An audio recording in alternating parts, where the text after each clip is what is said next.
Legislative IQ. Increase your legislative intelligence with Florida's policy, budget, and campaign monitoring service. Subscribe today at legislativeiq.com.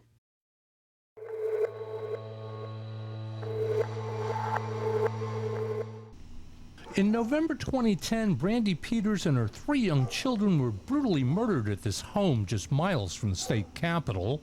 Henry Segura, the father of one of the children, had recently been ordered to pay child support. He became the key suspect and was charged in 2011. But now, DNA evidence in the case shows a match to a known Colombian drug trafficker. The Florida Department of Law Enforcement was told of the match in 2013, but never forwarded the information to police, prosecutors, or the defense attorney.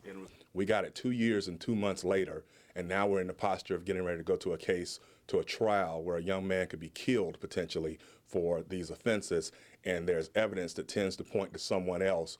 Early in the investigation, police were told Brandy Peters was a drug courier who may have owed thousands to her distributors. One of the more gruesome tales on the murders here, all 3 of the children were found stacked on top of one another in the bathtub. In a deposition, FDLE analyst Joellen Brown said supervisors told her not to forward the new evidence to prosecutors because of the sample size. Criminal defense attorney Tim Jansen says the revelation opens the door to other cases that may have been mishandled. She falsely said it was uninterpretable. She prepared a report that was false, which seriously hurt the defense of a man facing multiple homicide and the death penalty.